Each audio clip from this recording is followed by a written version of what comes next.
রাজ্যের মুখ্যমন্ত্রী শুভেন্দু অধিকারীর আত্মসহায়কের মামলায় কার্যত নাটকীয় মোড়, একেবারে কেঁচো খুঁড়তে কেউটে। নমস্কার, আমি দীপ চ্যাটার্জি রয়েছি আপনাদের সঙ্গে। আজকের এই এপিসোডে আপনাদেরকে দেখাবো যে শুভেন্দু অধিকারীর আত্মসহায়ক, আপনারা সকলেই জানেন, নির্বাচনের রেজাল্ট বেরোনোর পরে দুদিন পরে সে যখন তার মধ্যম গ্রামের বাড়িতে যাচ্ছিল, নাটকীয় কাণ্ড হয়েছিল। সকলে বলছিল তৃণমূল কংগ্রেস এই হত্যার সঙ্গে জড়িত, কিন্তু নাটকীয় মোড় উঠে এলো এই কাণ্ডের সঙ্গে এবং দেখা গেল শুভেন্দু অধিকারীর যিনি আত্মসহায়ক চন্দ্রনাথ রথ, সেই চন্দ্রনাথ রথের যে কাণ্ড তার সঙ্গে জড়িয়ে রয়েছে বিজেপির শিখর। হ্যাঁ, আজকের এই এপিসোডে আপনাদের সঙ্গে এই ঘটনা নিয়ে আলোচনা করব, কাকে গ্রেপ্তার করা হলো, কিভাবে বিজেপির যোগ উঠে এলো, সমস্ত কিছু আলোচনা করব। সাথে সাথে আপনাদেরকে এই রাজ্যের নতুন নারী কল্যাণ মন্ত্রী অগ্নিমিত্রা পালের একটি বক্তব্য শোনাবো, যেখানে অগ্নিমিত্রা পাল সকল যে সমস্ত সামাজিক প্রকল্পগুলো রয়েছে সেই সামাজিক প্রকল্প নিয়ে সাধারণ মানুষকে অভয় বার্তা তো দিয়েছেন, কিন্তু তার সাথে সাথে একটি ভয়ের বার্তাও রয়েছে। যাদের নাম এসআইআর লিস্টে ওঠেনি তাদের জন্য আসছে অশনি সংকেত, সেটা আমি আপনাদেরকে শোনাবো। সাথে সাথে আমি আপনাদেরকে এই এপিসোডে নিয়ে যাব বিদ্যাসাগর ইউনিভার্সিটিতে। বিদ্যাসাগর ইউনিভার্সিটিতে কার্যত টিএমসিপির দাদাগিরি বন্ধ করে দেওয়ার যে হুঁশিয়ারি দিয়েছিল এবিভিপি, সেই হুঁশিয়ারিকে উপেক্ষা করে এবিভিপিকেই দেখা যাচ্ছে সেই বিদ্যাসাগর ইউনিভার্সিটিতে দাদাগিরি করতে। সেই ভাইরাল ভিডিও ক্লিপিংস উঠে এসেছে, যেখানে বিদ্যাসাগর ইউনিভার্সিটি যিনি উপাচার্য রয়েছেন তার কেবিনে গিয়ে কার্যত একজন শিক্ষকের সঙ্গে কি ধরনের বর্বরোচিত ব্যবহার করছে এবিভিপির কিছু সদস্য, যারা নিজেদেরকে দাবি করছে। সাথে সাথে এই ভিডিওতে আমি আপনাদেরকে নিয়ে যাব বাংলাদেশে। হ্যাঁ, ঠিক শুনছেন, বাংলাদেশের একটা ভিডিও আপনাদেরকে এই এপিসোডে দেখাবো, যেটা আমাদের পশ্চিমবঙ্গের যে সমস্ত মুসলমান রয়েছে তাদের জন্য যথেষ্ট অশনি সংকেত হতে পারে। কারণ বাংলাদেশের মুসলিমরা হয়তো চাইছে যে পশ্চিমবঙ্গের মধ্যে একটা গৃহযুদ্ধ লাগুক এবং পশ্চিমবঙ্গের মুসলিমরা যেন এই পশ্চিমবঙ্গে অশান্ত হয়ে উঠুক। এই সমস্ত কিছু থাকবে আজকের এপিসোডে, এবং এই এপিসোডে আরো একটি আপনাদেরকে ক্লিপিংস দেখাবো, যেখানে আমি আপনাদের বিজেপি নেতা বা এখন বিধায়ক হয়ে গিয়েছেন বরানগরের সজল ঘোষের একটি ছোট্ট বক্তব্য শোনাবো। হ্যাঁ, এই বক্তব্যটা আমাকে শোনাতে হবে, তার কারণ একসময় আমি সজল ঘোষের অনেক বিরোধিতা করেছি। যখন তার কাছ থেকে কোনো রকম ভালো কাজ পাইনি, উল্টো পাল্টা ভাষা পেয়েছি, তখন বিরোধিতা করেছি। তাই আজকে যে সজল ঘোষের কথাটা আমরা শুনলাম, এই কথাটা আমার মনে হয় চালিয়ে দেখানো উচিত এবং এই কথাটা সকলের শোনা উচিত। সমস্ত কিছু বিষয় নিয়ে আজকের এই এপিসোড থাকছে। চ্যানেলটাকে সাবস্ক্রাইব করে দেবেন এবং পারলে এই হোয়াটসঅ্যাপ কিউআর কোডটা স্ক্যান করে আমার হোয়াটসঅ্যাপ চ্যানেলে যুক্ত হয়ে যান, যাতে যে কোনো ভিডিওর নোটিফিকেশন আপনাদের কাছে পৌঁছে যায়। তো আসুন প্রথমে আমরা শুভেন্দু অধিকারীর যিনি প্রাক্তন আত্মসহায়ক ছিলেন চন্দ্রনাথ রথ, তার ঘটনার দিকে একবার আলোকপাত করি। আপনারা সকলেই জানেন নির্বাচনের রেজাল্ট বেরোলো, চন্দ্রনাথ রথ মধ্যম গ্রামের বাড়ি যাচ্ছিলেন এবং রাস্তায় তার পথ কাটে একটি গাড়ি এবং সেই গাড়ির সামনে চলে আসে একটা মোটর সাইকেল। মোটর সাইকেলের মধ্যে তিনজন ছিলেন শার্প শুটার, সেই চন্দ্রনাথ রথের গায়ে সেখানেই গুলি চালায় এবং সেখানেই চন্দ্রনাথের ঘটনাস্থলে মৃত্যু হয়। বর্বরোচিত ঘটনা, গোটা রাজ্য জুড়ে শোরগোল পড়ে যায়। শুভেন্দু অধিকারী তিনি ভারাক্রান্ত হয়ে পড়েন এবং শুভেন্দু অধিকারী সেখানে এসে একেবারে কাঁদো কাঁদো সুরে বলেন যে এই ঘটনার সঙ্গে ভবানীপুরে শুভেন্দু অধিকারীর জয় যেটা হয়েছে সেটার একটা প্রতিশোধ লুকিয়ে রয়েছে। অর্থাৎ শুভেন্দু অধিকারী পরিষ্কার অর্থে তৃণমূল কংগ্রেসের দিকে আঙুল তুলতে চান এবং শুভেন্দু অধিকারী বলেন ভবানীপুরে যদি তিনি না জিততেন এই ঘটনাটা ঘটতো না।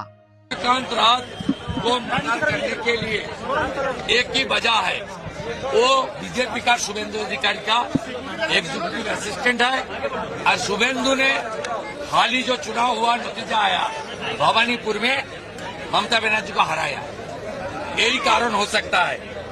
इसका कोई बात नहीं है, मैं उनका परिवार का साथ दूंगा और परिवार का जो डिमांड है तुरंत इसको जो किया है उनको हिरासत में लेकर चार्जशीट करके कन्विक्शन दिलाना, एक प्रक्रिया में भी मेरा जो जिम्मेदारी है मैं निभाने का काम। গোটা রাজ্যে শুরু হয় রাজনৈতিক কাদা ছোড়াছুড়ি। অর্জুন সিং নোয়াপাড়ার বিজেপির বিধায়ক তো এও বলে বসেন যে এই ঘটনাটা কি অভিষেক বন্দ্যোপাধ্যায়ের মদতে হয়েছে, এক পুলিশ ইন্সপেক্টরের সঙ্গে জড়িত রয়েছে।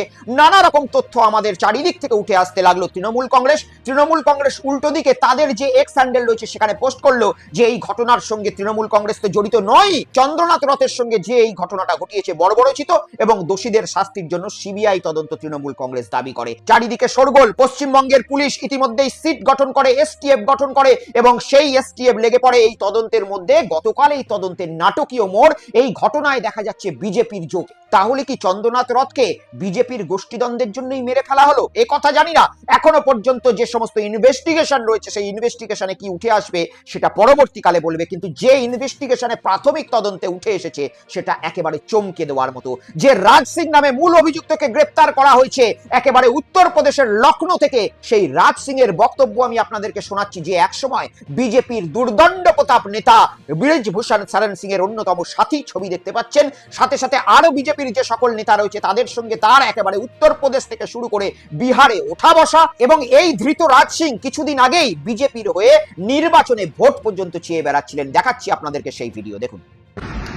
प्रणाम, मैं राज सिंह आप सभी बलिया लोकसभा वासियों से निवेदन करता हूं कि भारी से भारी संख्या में बूथ पे जाएं, भाजपा प्रत्याशी श्री नीरज शेखर सिंह जी को अपना आशीर्वाद दें और उनको विजयी बनाएं। जय श्री राम। বিজেপির হয়ে ভোট চাওয়া এই রাজ সিং গ্রেপ্তার হয়েছে শুভেন্দু অধিকারীর আত্মসহায়কের কাণ্ডের মূল অভিযুক্ত হিসাবে। শুধু তাই নয়, আরো দুজন গ্রেপ্তার হয়েছে, ময়াঙ্ক মিশ্র, ভিকি মৌর্য। এরা সকলেরই কানেকশন একেবারে উত্তরপ্রদেশ বিহার থেকে। এরা পালিয়ে গিয়েছিল উত্তরপ্রদেশ বিহার হয়ে একেবারে যে অযোধ্যা রয়েছে, লখনৌ রয়েছে, সেই জায়গাতে ঘোরাফেরা করছিল এবং সেখান থেকে পশ্চিমবঙ্গের পুলিশ তাদেরকে গ্রেপ্তার করেছে। আর এই যে রাজ সিং এর ভিডিও আপনারা দেখলেন, বিজেপির হয়ে ভোট চাইছে, শুধুমাত্র ওই ঘরে বসে ভোট চাওয়া নয়, একেবারে দুর্দণ্ড প্রতাপ নেতা হচ্ছে এই রাজ সিং, যিনি বিজেপির একাধিক মন্ত্রীর ঘনিষ্ঠ। ছবি দেখতে পাচ্ছেন, বিজেপির উত্তরপ্রদেশের মন্ত্রী দয়া শঙ্করের সঙ্গে এই রাজ সিং এর ছবি। অর্থাৎ একেবারে নাটকীয় মোড়। এবং এই ঘটনায় অনেক কটা প্রশ্ন উঠে যাচ্ছে। একটা প্রশ্ন হচ্ছে, পুলিশ এদের কাছে পৌঁছালো কি করে? কিভাবে পুলিশ এদেরকে ধরলো? কিভাবে পুলিশ জানতে পারলো এরা এই চন্দ্রনাথ রথের ঘটনার সঙ্গে যুক্ত রয়েছে? তার কারণ হচ্ছে পশ্চিমবঙ্গ পুলিশ, কলকাতা পুলিশ পারে না এমন তো কোনো কাজ নয়। এটা আমরা অতীতেও দেখেছি, যখন আরজি করের ঘটনা ঘটেছিল, আবার আজকেও দেখলাম যে চন্দ্রনাথের ঘটনায় কলকাতা পুলিশ কিভাবে তাদের তদন্তে একেবারে বিজেপি ঘনিষ্ঠ নেতাদেরকেই ধরে আনলো পশ্চিমবঙ্গের মাটিতে। এই রাজ সিং এবং অন্যান্য দুই যে শার্প শুটার রয়েছে তারা কিন্তু অত্যন্ত বুদ্ধিমত্তার কাজ করেছিলেন। গাড়িতে নকল নাম্বার প্লেট লাগিয়েছিলেন, তারপরেও বাঁচলেন না। তার কারণ হচ্ছে এরা ইউপিআই করেছিল একটি টোল ট্যাক্সে, এবং সেই ডিজিটাল ফুটপ্রিন্টকে ঘেঁটে পশ্চিমবঙ্গের পুলিশ এদের কাছে পৌঁছে যায়। কিন্তু সব থেকে বড় প্রশ্ন দর্শক আমাদের আপনাদের কাছে, সেটা হচ্ছে এই ঘটনার পেছনে তাহলে আসল সত্য কি? এই ঘটনার পেছনে এতক্ষণ যে তৃণমূল কংগ্রেস কিংবা অভিষেক বন্দ্যোপাধ্যায়ের দিকে বিজেপি, পশ্চিমবঙ্গ বিজেপি কাদা ছোড়াছুড়ি করছিল, সেই ঘটনা কি এখনো পর্যন্ত বাস্তবে টিকে থাকতে পারে? নাকি এই ঘটনার পেছনে বিজেপির গোষ্ঠীদ্বন্দ্ব, কোন মানুষ, বিজেপির কোন দলের অভ্যন্তরীণ কলহ, যেখানে বিজেপির লোকেরা হয়তো শুভেন্দু অধিকারীকে মুখ্যমন্ত্রী হিসাবে মেনে নিতে পারছেন না, তাই টার্গেট শুভেন্দু অধিকারী ছিলেন। তার বদলে শুভেন্দু অধিকারীর আত্মসহায়ককে সরিয়ে দিয়ে শুভেন্দু অধিকারীকে একটা বার্তা দেওয়া হলো। বিজেপির কি কোনো রকম এর মধ্যে গোষ্ঠীদ্বন্দ্ব থাকতে পারে? সেটা আপনারা কমেন্টস করবেন। পুলিশ এখনো তদন্ত শেষ করেনি, আর এই তদন্ত না শেষ করার আগেই কোন রকম মতামতে আমাদের যাওয়া কিন্তু ভুল হবে। কিন্তু প্রাথমিক তদন্তে যেভাবে বিজেপির এত বড় হেভিওয়েট নেতাদের সঙ্গে ঘুরে বেড়ানো রাজ সিং এর ছবি এই ঘটনার সঙ্গে যুক্ত হচ্ছে, তাতে কিন্তু এটা বলাই চলে যে কেঁচো খুঁড়তে কেউটে উঠে গেল। আর এই ঘটনার পেছনে, চন্দ্রনাথ রথকে সরিয়ে দেওয়ার পেছনে বিজেপির যোগসূত্র কেন আসছে সেটা নিয়ে এখন একটা ব্যাপক প্রশ্ন আসছে। চন্দ্রনাথ রথ কি এমন কিছু জিনিস জানতো যেটা বিজেপির জন্য আগামী দিনে কাঁটা হয়ে দাঁড়াতো, তাই কি চন্দ্রনাথকে সরিয়ে দেওয়া হলো? নাকি বিজেপির মধ্যে কোনো গোষ্ঠীদ্বন্দ্বের কাঁটা? এক শ্রেণী চাইছে না শুভেন্দু অধিকারী মুখ্যমন্ত্রী হোক, তার জন্যই কি চন্দ্রনাথকে সরিয়ে দেওয়া হলো? নাকি বিজেপির এই লোকগুলোকে ব্যবহার করে তৃণমূল কংগ্রেসের কোনো ব্যক্তি এই ঘটনা ঘটিয়েছে? সেটাও আগামী দিনে তদন্তে দেখা যাবে। কিন্তু অত্যন্ত নাটকীয় মোড়, এবং নজর আমাদের এই কেসের প্রতি থাকবে।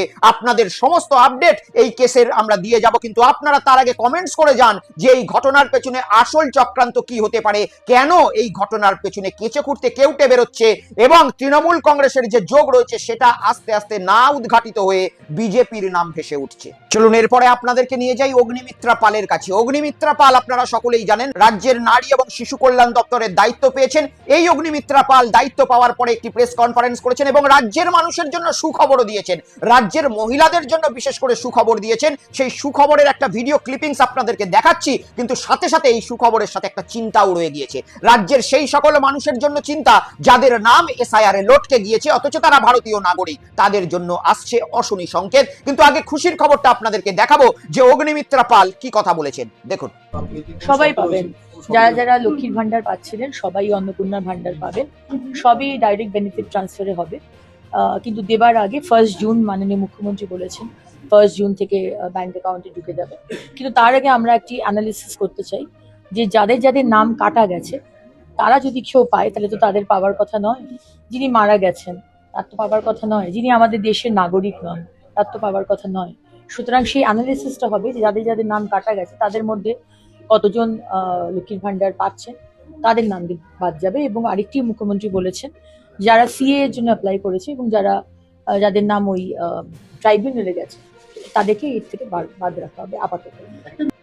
সকল মা বোনেরা বাড়িতে চিন্তিত ছিল, প্রত্যেকের বাড়িতে, সে তৃণমূল হোক, সে বিজেপি হোক, সে সিপিএম হোক, যারা লক্ষ্মীর ভান্ডার পেত মা বোনেরা চিন্তায় ছিল যে আমরা এই টাকাটা আর পাবো কিনা। যাই হোক, অভয়ার বার্তা শোনালেন অগ্নিমিত্রা পাল এবং বললেন সকলে যারা লক্ষ্মীর ভান্ডার পেতেন সকলেই টাকা পাবেন এবং ৩,০০০ টাকা পাবেন। যদি এর মধ্যে কোনো রকম লুকোনো শর্ত না থাকে তাহলে এই যে কথাটা বললেন অগ্নিমিত্রা পাল প্রশংসনীয় কথা, এবং এই স্কিমের মাধ্যমে একাধিক মা বোনেদের উপকার হয়েছে, এটা ফেলে দেওয়া যায় না। তাই এই স্কিম চলতে থাকুক, এটাই আমরা সকলেই প্রার্থনা করি। কিন্তু এর পেছনে রাজ্যের মন্ত্রী অগ্নিমিত্রা পাল একটি কথা বললেন যে যাদের নাম এসআইআর লিস্টে কাটা গেছে তাদের কিন্তু এই প্রকল্পের আওতা থেকে নাম বাদ যাবে। অবশ্যই অগ্নিমিত্রা পাল যে কথাটা বলেছেন যারা রাজ্যের বাসিন্দা নয়, যারা মৃত ভোটার, তাদের কেনই বা এই প্রকল্পের মাধ্যমে টাকা দেওয়া হবে? অবশ্যই বাদ দিয়ে দেওয়া উচিত। কিন্তু তাদের কি হবে? ওই ২৭ লক্ষ মানুষ যাদের নাম এসআইআর এর ট্রাইব্যুনালে গেছে, অগ্নিমিত্রা পাল বললেন তাদের প্রকল্পও কিন্তু আপাতত বন্ধ থাকবে। যারা সিএএ তে আবেদন করেছে তাদের প্রকল্পও আপাতত বন্ধ থাকবে। এবারে আপনাদের কাছে একটা কথা, এই সিএএ তে আবেদন করার জন্য কিন্তু এই বিজেপি একাধিকবার ভোটের আগে ক্যাম্প করে সকলকে আবেদন করিয়েছিল। সেই নাগরিকদের ইতিমধ্যেই ভাতা বন্ধ হলো, এটা এই কথা থেকে বোঝা যাচ্ছে। যদি তারা বেনাগরিক হয়ে থাকে অবশ্যই তাদের ভাতা বন্ধ হওয়া উচিত। কিন্তু এই ২৭ লক্ষ যে মানুষ রয়েছে, এই ২৭ লক্ষের মধ্যে অনেক মানুষ যারা এই ট্রাইব্যুনালে শুধুমাত্র লজিক্যাল ডিসক্রিপেন্সির জন্য গেছে, তার মানে হচ্ছে কম্পিউটার এআই মারফত, সফটওয়্যার মারফত কিছু মানুষ তারা চিহ্নিত হতে পারেনি তারা ভারতবাসী বলে, সেই জন্য গেছে। তাদেরকেও এবারে হ্যাপা ভুগতে হবে। কারুর বাবা চ্যাটার্জি থেকে চট্টোপাধ্যায়, কারুর মুখার্জি থেকে মুখোপাধ্যায়, এদেরকে এআই ডিটেক্ট করতে পারেনি, তাদেরকে নিয়ে যাওয়া হয়েছে এসআইআর এর মাধ্যমে ট্রাইব্যুনালে, এবং তারা বৈধ প্রকৃত ভারতীয় হওয়ার সত্ত্বেও এই প্রকল্পের আওতা থেকে এখন বাদ যাচ্ছে, যেটা সেই পরিবারগুলোর জন্য কিন্তু আগামী দিনে দুশ্চিন্তার বিষয়। কারণ আগামী দিনে তারা যদি ট্রাইব্যুনালে পাস না করতে পারে, ধরে নিচ্ছি তারা ভারতীয়, যদি ভারতীয় না হয় তাদেরকে ডিটেনশন ক্যাম্প কেন, যেখানে খুশি উচ্ছন্নে পাঠিয়ে দেওয়া হোক, আমাদের প্রতিবাদ করার কোনো ভাষা থাকবে না। কিন্তু যদি সত্যিই তারা ভারতীয় হয় আর এই এআই মারফত যে লজিক্যাল ডিসক্রিপেন্সি করে তাদেরকে ওই ট্রাইব্যুনালে নিয়ে যাওয়া হয়েছে, তারপরেও যদি তারা বাদ চলে যায়, তাহলে তারা তো এই প্রকল্প থেকে বাদ যাচ্ছে শুধু নয়, আগামী দিনে তাদের ভবিষ্যৎ হয়তো সমস্ত জায়গায় অসুরক্ষিত হতে চলেছে। অগ্নিমিত্রা পালের বক্তব্যে এটা শোনা গেল। সাথে সাথে আরো দুটো খুশির খবর রয়েছে। এই সরকার যেটা অ্যানাউন্স করেছে যে স্বাস্থ্য সাথী ইতিমধ্যে বন্ধ হচ্ছে না, যেটা মানুষের চিন্তা ছিল, এবং মহিলাদেরকে তারা যে ফ্রিতে বাসে চাপাবে, অর্থাৎ সরকারি বাসে মহিলাদের কোনো টিকিট লাগবে না, সেটাও নাকি আগামী ১ তারিখ থেকে চালু হচ্ছে। এটাই এই প্রথম ক্যাবিনেট বৈঠকে বিজেপি সরকার ঘোষণা করেছে, আর যেটা সত্যি প্রশংসনীয়। কিন্তু ওই ২৭ লক্ষ মানুষের জন্য যারা বৈধ ভারতীয় হওয়ার সত্ত্বেও আগামী দিনে যদি প্রকল্প থেকে বাদ চলে যায়, সেটা অত্যন্ত চিন্তার বিষয় এবং দুঃখের বিষয় হয়ে দাঁড়াবে। এদিকে গতকাল আমি আমার ভিডিওতে আপনাদেরকে দেখিয়েছিলাম যে কিভাবে অভিষেক বন্দ্যোপাধ্যায়ের বাড়ির সামনে একেবারে দুষ্কৃতী রাজ চলছে, যে পারছে সেখানে গিয়ে পরিবারের মহিলাদেরকে হেনস্থা করার চেষ্টা করছে। পাশাপাশি এই দৃশ্য আমরা কিন্তু পশ্চিমবঙ্গের প্রাক্তন মুখ্যমন্ত্রী মমতা বন্দ্যোপাধ্যায়ের বাড়ির সামনেও দেখেছিলাম। একজন ৭১ বছর বয়সী মহিলা, যিনি সদ্য প্রাক্তন হয়েছেন, কিন্তু তার বাড়ির সামনে বেশ কিছু উচ্ছৃঙ্খল যুবক গিয়ে নানা রকম জিনিস ঘটাচ্ছে, নানা রকম কদর্য ভাষায় কথা বলছে, নানা রকম কটূক্তি করছে।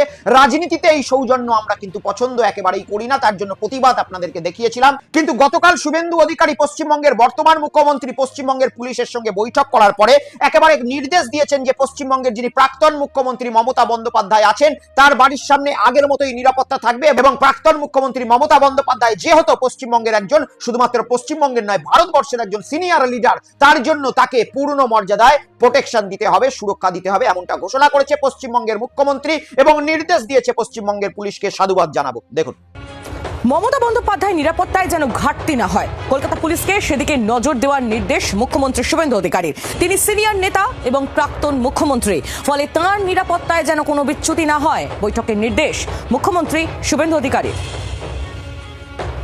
শুনলেন, সাধুবাদ জানাবো। কিন্তু সাধুবাদ তো জানাবো, কিন্তু চ্যানেল, এই চ্যানেল তো নিরপেক্ষ চ্যানেল, এই চ্যানেল তো মানুষের চ্যানেল। তাই এই চ্যানেলে যেভাবে মুখ্যমন্ত্রী ভালো কাজ করলে অবশ্যই সাধুবাদ জানাবো, সেইভাবে এই মুখ্যমন্ত্রীর এত বার্তা এবং শ্রমিক ভট্টাচার্য বিজেপির সভাপতি এত বার্তা দেওয়ার পরেও যে অরাজকতা আমরা বিদ্যাসাগর ইউনিভার্সিটিতে দেখলাম, তার প্রতিবাদও জানাবো। কারণ এই চ্যানেল নিরপেক্ষতার সঙ্গে কথা বলবে, আর সেই নিরপেক্ষতা আমাদেরকে এটাই বলে যে বিদ্যাসাগর ইউনিভার্সিটির যে ঘটনা ঘটেছে সেই ঘটনা না দেখালে নিরপেক্ষতা বজায় থাকে না। তাই দেখাবো আপনাদেরকে বিদ্যাসাগর ইউনিভার্সিটির ঘটনা, যেখানে দেখবেন বিজেপি জয়লাভ করতেই এবিভিপি সেখানকার ছাত্র সংগঠনের দায়িত্ব নিয়েছে, টিএমসিপি সেখান থেকে উৎখাত হয়ে গিয়েছে, সেই জায়গায় এবিভিপি এসেছে।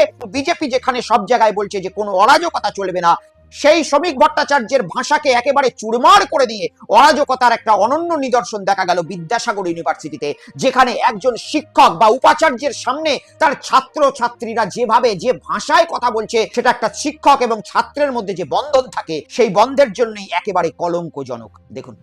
ABVP long live! Long live! Long live! ABVP long live! Long live! Long live! Bharat Mata ki jai! অখিল ভারতীয় বিদ্যার্থী পরিষদ জিন্দাবাদ! জিন্দাবাদ! জিন্দাবাদ! অখিল ভারতীয় বিদ্যার্থী পরিষদ জিন্দাবাদ! জিন্দাবাদ! জিন্দাবাদ! অখিল ভারতীয় আমরা বসতে আসিনি, আমরা স্যার বসতে আসিনি, আমরা স্যার বসতে আসিনি। Camera person please, reporter sir আপনারা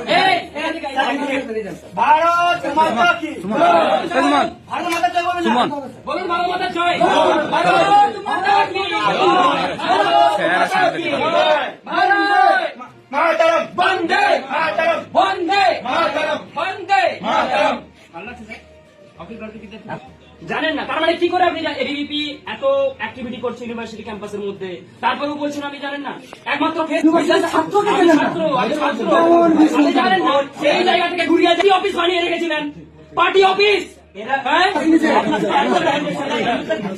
বিজেপির রাজ্য সভাপতি থেকে শুরু করে বিভিন্ন বিজেপির নেতা, এমনকি মুখ্যমন্ত্রী শুভেন্দু অধিকারীও বলছেন যে কোথাও কোনো অরাজকতা হবে না। যে কাজ তৃণমূল কংগ্রেস করে গিয়েছে বা যে কাজ টিএমসিপি বিভিন্ন কলেজে বা বিভিন্ন বিশ্ববিদ্যালয়ে করে গেছে, সেই কাজ আমরা করব না। কিন্তু এবিভিপির মধ্যে এরা কারা যারা একেবারে উপাচার্যকে সামনে এইভাবে বসিয়ে হেনস্থা করছে? হতে পারে উপাচার্য একসময় তৃণমূল কংগ্রেস বা ওই যে বিশ্ববিদ্যালয়ের পুরনো ছাত্র সংগঠন ছিল টিএমসিপির কথায় নাচানাচি করেছে। হতে পারে একটা মানুষ তার মনের মধ্যে ভয় থাকে, যে সরকারে আসে সেই সরকারকে একটু তেল দিয়ে চলার চেষ্টা করে, সেই উপাচার্য হয়তো সেই কাজ করেছিল। কিন্তু সেই ঘটনার জন্য একজন শিক্ষকের সঙ্গে, একজন বিশ্ববিদ্যালয়ের উপাচার্যের সঙ্গে তারা হাঁটুর বয়সী ছাত্ররা যে ব্যবহারটা করছে, এটা কি বিজেপির আদর্শ? এটা কি শ্রমিক ভট্টাচার্যরা মেনে নিচ্ছেন? কারণ এই ঘটনা আমি জানি বিক্ষিপ্তভাবে বিভিন্ন জায়গায় হবে, কারণ 12টার পরে বিভিন্ন জনা নিজের দাদাগিরি বজায় রাখার জন্য বিজেপির পতাকা ধরেছে। আর এই ঘটনাকে যদি বিজেপি সমর্থন না করে থাকে, এই ভিডিও যদি তাদের কাছে ব্যাপকভাবে ভাইরাল হয়ে পৌঁছে গিয়ে থাকে, অবশ্যই বিজেপি এই ধরনের এবিভিপি যে কাজটা করছে সেই কাজ করা থেকে বিরত রাখবে, এটা আমরা আশা করছি এবং তাদের কাছে আবেদন জানাচ্ছি। কারণ এই ঘটনা থেকেই নিস্তার দেওয়ার জন্য বিজেপি ঘোষণা করেছিল যে কলেজে কলেজে টিএমসিপির নাকি গুন্ডাগিরি চলে। আর সেই গুন্ডাগিরির জামা পরিবর্তন করে যদি এবিভিপি বিভিন্ন কলেজে এই ধরনের গুন্ডাগিরি করে, তাহলে সাধারণ মানুষ যাবে কোথায়? সাধারণ মানুষ সবুজের ভয়ে পালিয়ে যদি গেরুয়ার কাছে যায়, আর গেরুয়ার ভয়ে পালিয়ে যদি লালের কাছে যেতে হয়, সারাদিন এই সার্কেলের মধ্যে, ত্রিভুজের মধ্যে সাধারণ মানুষ ঘুরে বেড়াবে। আর তাদের অভয়টা তাহলে দেবে কে? এই ভিডিওর বার্তার মধ্যে যথেষ্ট নিন্দনীয় ঘটনা, যেখানে একজন শিক্ষকের সঙ্গে এই ধরনের কিছু হাঁটুর বয়সী কলেজের ছাত্ররা নোংরা ব্যবহার করছে। চলুন আপনাদেরকে নিয়ে যাব বাংলাদেশে। বাংলাদেশের এক কট্টরপন্থী সংগঠন, তারা একেবারে অদ্ভুত ধরনের মিছিল করেছে এবং অদ্ভুত ধরনের বক্তব্য পেশ করেছে। প্রথমে আপনাদেরকে বক্তব্যটা শোনাবো এবং এই বক্তব্যটা শোনার পরে পশ্চিমবঙ্গের মুসলমানরা কতটা বিপদে পড়তে পারে সেই কথা নিয়ে আলোচনা করব। দেখুন। পশ্চিমবঙ্গে উগ্র হিন্দুত্ববাদী বিজেপি ক্ষমতায় এসেছে। এই উগ্র হিন্দুত্ববাদী দল বিজেপির নেতা কুভেন্দু, এই কুভেন্দু অধিকারী সে প্রকাশ্যে বাংলাদেশ বিরোধী বক্তব্য দিয়েছে, মুসলমান বিরোধী বক্তব্য দিয়েছে, মুসলমানদেরকে হিন্দু হওয়ার দাবি জানিয়েছে। আমরা বলি কুভেন্দু তুমি মুসলমান হয়ে যাও। আমরা বলি বাংলাদেশে তোমরা কোনো অনুপ্রবেশে ঢুকাতে পারবে না, তবে হ্যাঁ বাংলাদেশের লোক ভারত দখল করে নিবে। তোমরা অনুপ্রবেশ করবে না, আমরা প্রবেশ করব, আমরা ভারত দখল করব ইনশাআল্লাহ। মুসলমানদেরকে শহীদ করে জমানো যাবে না। মুসলমান আল্লাহ ছাড়া কাউকে ভয় পায় না। মুসলমান শান্ত জাতি। একবার ফুঁসে উঠলে এই কুভেন্দু, এই মোদি, এদের সরকার এটাকে উৎখাত করবেই, সমস্ত মুশরিকগুলোকে নিশ্চিহ্ন করে ফেলবে ইনশাআল্লাহ। আমরা বলতে চাই তোমরা মসজিদে আগুন দিচ্ছ, প্রকাশ্যে সেগুলো মিডিয়ায় আসছে, বাংলাদেশে মিডিয়াতেও আসতেছে, আপনারা প্রকাশ করেছেন। মসজিদ পুড়িয়ে দিচ্ছ, মুসলমানদের শহীদ করছো, ঘর বাড়ি পুড়িয়ে দিচ্ছ, দোকানপাট পুড়িয়ে দিচ্ছ, গোস্তের দোকান ভেঙে দিচ্ছ, এগুলো করার অধিকার তোমাদের নাই। আমরা বরং বেশি বাড়াবাড়ি করলে তোমাদের সমস্ত মন্দির গুড়িয়ে ফেলবো ইনশাআল্লাহ। আল্লাহর জমিনে কোনো মন্দির থাকতে পারে না, আল্লাহর জমিনে কোনো মুশরিকের আস্ফালন চলতে পারে না। এই ধরনের কুলাঙ্গার এই ধরনের কুলাঙ্গাররা যে ধর্মেই জন্মগ্রহণ করবে সেই ধর্মেরই ক্ষতি করবে। এরা কুলাঙ্গার এক একটা। এই যে কথা বলছে যে বিভিন্ন মন্দির মসজিদ এরা গুড়িয়ে দেওয়ার কথা বলছে, যারা মসজিদ বিভিন্ন জায়গায় গুড়িয়ে দিচ্ছে বা আগুন ধরিয়ে দিচ্ছে তাদেরকে আমি বলছি কুলাঙ্গার, আর যারা মন্দির গুড়িয়ে দেওয়ার প্রকাশ্যে এইভাবে কথা বলছে তারাও এক একটা কুলাঙ্গার। আর এই কুলাঙ্গারদেরকে কে ভারতবর্ষের বিষয়ে কথা বলতে বলেছে আমার জানা নেই। কেন এই কুলাঙ্গাররা হঠাৎ করে এখন ভারতবর্ষের মুসলমানদের হয়ে কথা বলছে সেটাও আমরা জানি না, কিন্তু এই কুলাঙ্গাররা একেবারে ভারতবর্ষের মধ্যে যে শান্তিপ্রিয় মুসলমানরা বসবাস করছে তাদেরকে বিপদে ফেলছে। আসলে এদেরকে কেউ করাচ্ছে না তো, যে এই ধরনের ঘটনায় ইচ্ছাকৃতভাবে বক্তৃতা দিয়ে বাংলাদেশের ঘটনাকে কেন্দ্র করে ভারতবর্ষের মুসলমানদেরকে বিপদে ফেলা হবে। এই ধরনের ঘটনায় এদের পেছনে কোনো মাস্টার মাইন্ড নেই তো? প্রশ্ন উঠে যাচ্ছে, কারণ এই ধরনের প্রকাশ্যে ঘটনায় বক্তব্য রাখা আর ভারতবর্ষকে দখল করে নেওয়ার কথা এই ধরনের কুলাঙ্গাররা বলে কিভাবে? আজকে ভারতবর্ষে হিন্দুদের কথা ছেড়ে দিলাম, খ্রিস্টানদের কথা ছেড়ে দিলাম, শিখদের কথা ছেড়ে দিলাম, ঈসাইদের কথা ছেড়ে দিলাম, শুধু মুসলমান যে কটা রয়েছে তারা যদি ওই পূর্ব দিকে দাঁড়িয়ে পেচ্ছাপ করে তাহলে বাংলাদেশের নামে যে দেশটা রয়েছে সেই দেশটা পদ্মার সঙ্গে মিশে যাবে, একেবারে নিশ্চিহ্ন হয়ে যাবে, ভেসে বঙ্গোপসাগরে চলে যাবে। আর সেই দেশটার একটা উগ্রবাদী কুলাঙ্গার মৌলবাদী সে বলছে ভারতকে দখল করে নেব, সে বলছে ভারতের মন্দির গুড়িয়ে দেব, সে বলছে ভারতের মুসলমানদেরকে রক্ষা করবে। আরে ভারতের মুসলমানদেরকে রক্ষা করার জন্য এদের মতো হারামখোর কুলাঙ্গারদের দরকার নেই। ভারতের যে 90 কোটি হিন্দু রয়েছে তারা মিলেমিশে কিভাবে মুসলমানদের সঙ্গে থাকতে হয় সেটা জানে, এবং তারা যতবার সেই মুসলমানরা বিপদে পড়েছে তাদেরকে প্রোটেকশন দেওয়ার চেষ্টা করেছে। আর যারা ভারতবর্ষে উগ্রবাদিতার কাজ করে তাদেরকে ভারতবর্ষের মানুষ সমর্থন করে না। হয়তো কিছুদিনের জন্য তারা পার পেয়ে যেতে পারে, কিন্তু ভারতবর্ষের মানুষ কোনো জায়গায় উগ্রতাকে পছন্দ করে না। তাই এই বাংলাদেশের এই কুলাঙ্গারদের বলবো, দয়া করে ভারতবর্ষের বিষয়ে কথা না বলে যদি হিম্মত থাকে তাহলে নিজের ওই তারেকুর রহমানের সরকারকে বলুন যে ভারত বিদ্বেষী যদি আপনারা এতটাই হয়ে থাকেন তাহলে ভারত থেকে ইলেকট্রিসিটি নেওয়া এবং ভারত থেকে যে সমস্ত আনাজ আপনাদের কাছে পৌঁছাচ্ছে, আর বিশেষ করে আপনাদের যে বড় বড় মন্ত্রীরা যখন অসুস্থ হয়ে যাচ্ছে ভারতে চিকিৎসা করতে আসছে সেগুলো বন্ধ করে দিন, তাহলে আপনারা ভারতের সঙ্গে প্রতিশোধ নিতে পারবেন। সেইভাবে নেওয়ার চেষ্টা করুন। ভারতকে দখল করার কথা না ভেবে ভাবুন নিজেদের দেশটাকে কিভাবে এগিয়ে নিয়ে যাবেন এই মৌলবাদীদের হাত থেকে। কিন্তু প্রশ্ন থাকছে যে এরা এখন হঠাৎ করে এই পশ্চিমবঙ্গের মুসলমান দরদি এতটা হয়ে গেল কি করে? কেন এরা শুভেন্দু অধিকারীর বিরুদ্ধে এই নোংরা কথা বলছে? তাহলে কি এরা ইচ্ছাকৃতভাবে এই পশ্চিমবঙ্গের মুসলমানদেরকে বিপদে ফেলতে চাইছে? জানি না, প্রশ্ন উঠছে, কমেন্টস আপনারা করবেন, সেটা আপনাদের দায়িত্ব। কিন্তু আমি আপনাদেরকে বলেছিলাম শেষে এই বিজেপি লিডার সজল ঘোষের একটা বক্তব্য শোনাবো। আমি আজকে দেখছিলাম সজল ঘোষের সেই বক্তব্যটা, যেটা সত্যি করে আমার মন ছুঁয়ে গেছে। হয়তো সজল ঘোষ স্টেজের সামনে নাটক করে বলতে পারেন, কিংবা নাটক না করেও বলতে পারেন, মন থেকে বলতে পারেন, কিন্তু বক্তব্যটা আমার মন ছুঁয়েছে, তাই আমি আপনাদেরকে দেখাবো। এই বক্তব্য যদি তৃণমূল কংগ্রেসের একটা নেতাও কোনো জায়গায় কোনো বিধানসভায় বলতো তাহলে তৃণমূল কংগ্রেস দলটার মধ্যে আজকে এইভাবে বিপর্যয় আসতো না। দেখুন, বিশ্বাস করুন, নির্বাচনে কোনো পথসভাতে আমি এত লোককে দেখি। পোস্টপোল বিজেপি কারা হাত তুলুন তো? পোস্টপোল বিজেপি, পোস্টপোল বিজেপি মানে 12টার পরের বিজেপি, 12টার পরের বিজেপি। তুমিও 12টার পরের বিজেপি। চুপ চুপ, আমি সব কটাকে চিনি, 2 বছর ধরে কাজ করছি এখানে। চুপ, তোমাদের বিজেপিতে আলটিমেটলি জায়গা হবে না, আগে থেকে সাবধান করছি।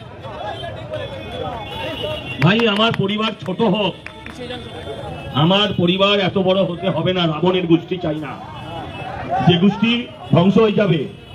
খুব পরিষ্কার ভাষায় বলছি, আমরাও আগে অন্য দল করেছি, কিন্তু আমরা ওই দুপুর 2টোর পরে ডিগবাজি খাইনি। যারা দুপুর 2টোর পরে ডিগবাজি খেয়েছেন, আমি আগে থেকে বলছি তারা পিছিয়ে যান, তাদের লাভ হবে না। আর আমি এটাও বলছি, যারা ভাবছেন দুপুর 2টোর পরের ভিড়টা আমি নিয়ে নেবো, আমি তাহলে হিরো হবো, জানবেন ওই ভিড় আপনাকেই পেছন থেকে দেবে। এরা যাদের খেয়েছে তাদের হয়নি, তোমার হবে না কোনোদিন, নিশ্চিত থাকুন। এরা যাদের খেয়েছে, যাদের পড়েছে, এরা তাদের হয়নি, এরা তোমাদেরও হবে না। সাময়িক মনে হতে পারে I am the king, you are not king. আপনি এমন কিছু পেছনে রেখেছেন, আপনার পেছনে এমন জায়গায় ফুটবে আপনি বলতেও পারবেন না বাবা গো। তাই এগুলো সরান, মানুষের কাজে লাগুন। আমরা এদেরকে মারবো বলছি না, আমরা এদের বাল্মীকি বানাবো বলছি, একদম বানাবো। আমি একটা গোষ্ঠীকে সরিয়ে আর একটা গোষ্ঠীকে বানাবো না, একটা তোলাবাজ গোষ্ঠী সরিয়ে আমরা আরেকটা নতুন তোলাবাজ গোষ্ঠীর সৃষ্টি করব না। দেখুন, সজল ঘোষকে আমি ব্যক্তিগতভাবে কোনোদিনও পছন্দ করিনি। তার কারণ হচ্ছে সজল ঘোষ খুব আলটপকা কথা বলতেন এবং রবীন্দ্রনাথ ঠাকুরকে নিয়ে যে কথাটা বলেছিলেন সেই ঘটনাটায় আমার সজল ঘোষকে নিয়ে যথেষ্ট বিক্ষুব্ধতার একটা জায়গা তৈরি হয়েছিল। কারণ সজল ঘোষ বলেছিল রবীন্দ্রনাথ ঠাকুর বাংলাদেশের গান গেয়েছে বলে পশ্চিমবঙ্গেও গাইতে হবে, এরকম একটা কিছু কথা বলেছিল। কিন্তু সজল ঘোষের সেই পুরনো বক্তব্য আমি আপনাদেরকে দেখিয়েছিলাম। কিন্তু আজকে এই সজল ঘোষের নতুন বক্তব্যটা না দেখালে হবে না, যেখানে সজল ঘোষ আজকে হাতে সমস্ত ক্ষমতা পেয়েছে। তিনি চাইলে সজল ঘোষ আজকে নিজেকে বড় দাদায় পরিণত করতে পারে এবং তৃণমূল কংগ্রেসের যে সকল নেতারা রয়েছে তারা এখন ইতিমধ্যেই সজল ঘোষের সঙ্গে যোগাযোগ করতে শুরু করেছে। তৃণমূল কংগ্রেসের যে তোলাবাজরা রয়েছে, দাদারা রয়েছে, তারাও যোগাযোগ করার চেষ্টা করছে। সজল ঘোষ নিজের পিছনে মিছিল বাড়ানোর জন্য তাদেরকে নিয়ে ঘুরতে পারে, যেটা তৃণমূল কংগ্রেস একসময় 2011, 12, 13 সালে করেছিল, যে সিপিএম এর গুন্ডাদের নিজেদের দলে ঢুকিয়ে পুরনো দিনের কর্মীদেরকে লাথ মেরে বের করে দিয়েছে, যাতে ওই নতুন নেতারা করে খেতে পারে এবং পুরনো নেতারা রাস্তায় মুখ পর্যন্ত দেখাতে না পারে। আমি বহু এমন তৃণমূল কংগ্রেসের নেতাকে 2011 সালে লড়াই করতে দেখেছি, যারা 2016 সালের ভোটে একটা টিকিট পর্যন্ত পায়নি, মানচিত্রে পর্যন্ত তাদের দেখা যায়নি। কিন্তু সজল ঘোষ জয়ী হয়ে যাওয়ার পরেই এই ধরনের কথা মঞ্চ থেকে বলা মানে প্রত্যেকটা পুরনো দিনের বিজেপিকে সে সম্মান তো দিচ্ছে, সাথে সাথে এই সকল সুবিধাবাদীদেরকে সাবধান করে দিচ্ছে যারা তৃণমূল কংগ্রেসে থেকে মমতা বন্দ্যোপাধ্যায়কে সামনে সামনে মা বলেছে এবং পেছনে পেছনে মমতা বন্দ্যোপাধ্যায়ের চেয়ারটাকে একেবারে উই পোকার মতো খেয়ে খেয়ে শেষ করে দিয়েছে। তাই সজল ঘোষের এই বক্তব্যটা একেবারে নিতান্তই, যদি রাজনীতির জন্য হয়ে থাকে তবুও দেখানো আমার কর্তব্য। এবং আমার সজল ঘোষের সঙ্গে বহু জায়গায় বিরোধিতা থাকলেও এই জায়গায় সজল ঘোষের বক্তব্যের জন্য আমি সত্যি সাধুবাদ জানাবো। আজকের এপিসোড আপনাদের কাছ থেকে এইখানেই শেষ করে বিদায় নিচ্ছি। দেখা হবে পরবর্তী এপিসোডে নিশ্চয়ই। তার আগে চ্যানেলটাকে সাবস্ক্রাইব করে নেবেন এবং এই ভিডিওগুলো ভালো লাগলে অবশ্যই শেয়ার করে নিজের বন্ধু বান্ধবদের কাছে পাঠিয়ে দেবেন। দেখা হবে পরবর্তী ভিডিওতে। জয় হিন্দ, জয় বাংলা, বন্দে মাতরম।